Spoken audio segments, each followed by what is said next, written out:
Good morning, students. In the previous session, you studied the 6 common methods of collecting primary data: direct personal investigation, indirect personal investigation, investigation through questionnaire, through investigators or enumerators themselves, through local reports or through correspondence, or through telephonic interview or via email. So these are the 6 different methods which you studied.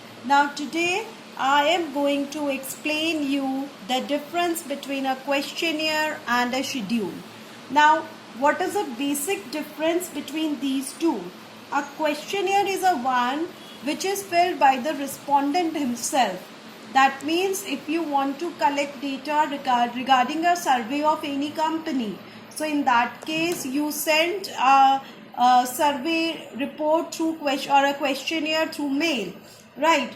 And the respondent himself, he fills that and revert you back. So the respondent himself fills the questionnaire, whereas a schedule is a one which is filled by the investigator or the enumerator himself. That means the one who is conducting the survey or investigation, it is filled by the same person. So a questionnaire can be sent through mail, whereas a schedule, there you have to be physically present in order to collect the data, because it is to be collected by the investigator or enumerator himself or herself. So therefore there has to be face-to-face data collection. Now in case of questionnaire, no help from researcher to fill up, whereas the schedules, the interviewer or the enumerator himself fills the schedule.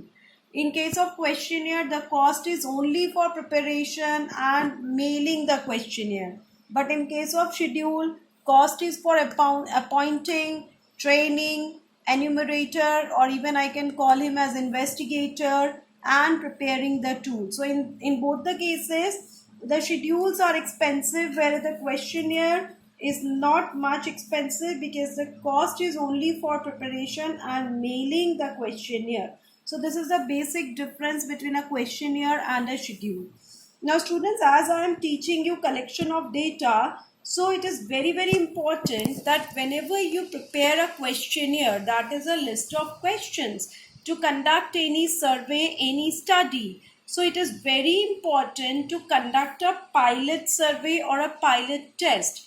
Now what is a pilot test or a pilot survey? Look, whenever we prepare a questionnaire, a list of questions, so maybe physically I am visiting few respondents, so that I come to know that the list of questions which I have prepared, how the respondents are responding upon the questions. Is there any error in the questionnaire? Are there any questions which is not suitable for the respondent to respond? So we can call them, pilot survey or pilot test, in other words, can be known as pre-testing. It can also be known as, that means before conducting a survey, you select a group of people and you collect information from them, so you come to know that how people are responding. So pilot test is a trial collection of data to detect weaknesses in design and instrument and provide proxy data for selection of a probability sample. Pre-testing is intended to reveal errors in the design, and pre-testing permits refinement before the final test. Refinement means you refine the data. Yes, I have done it very properly. The questions are prepared properly or not. So you refine the data before the final survey or the final test, which is known as pilot survey. Now here we go. Students, here we have the basic principles, general principles, which one should follow while drafting a questionnaire.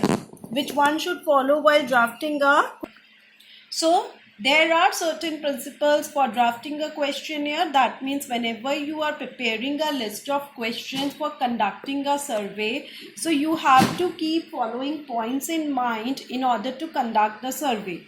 The first principle which you should follow is the covering letter. Now what exactly it is a covering letter is? It is a very polite letter, and which should be sent to the respondent, which clearly depicts or explains in brief the objectives and scope of the survey. It should ensure respondents about their secrecy.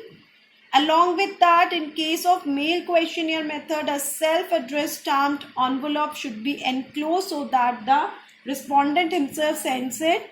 And it also ensures quick and better response because the respondent may also be offered certain incentives like free gifts, coupons, etc. Decision regarding the questions, the second point. The questionnaire or the schedule should be framed in such a way which suits the respondent. That means the question should be framed in such a way that the respondent can easily reply to your questions.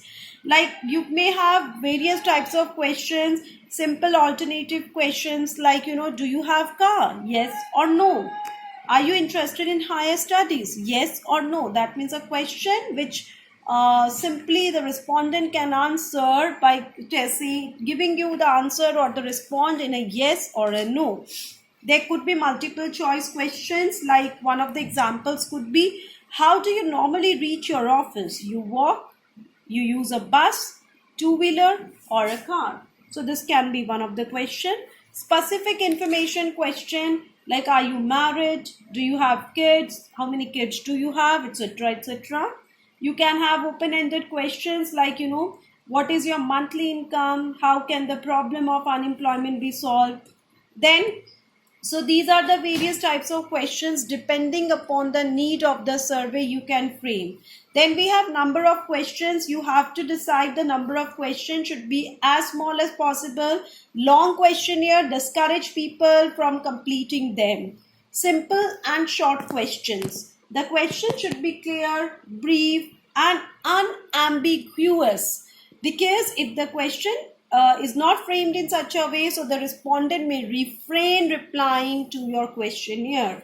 Even we should avoid questions requiring numerical calculations. If you give the respondents the questions related to numerical calculations, so they may refrain answering you these type of questions. So this is one of the principles which you should keep in mind. Avoid questions using double negatives like, one example I would like to give you so that you understand what is the meaning of double negatives. Don't you think smoking should be prohibited? Now this question can be reframed. The question is, don't you think smoking should be prohibited? This question can be reframed as, do you think smoking should be prohibited?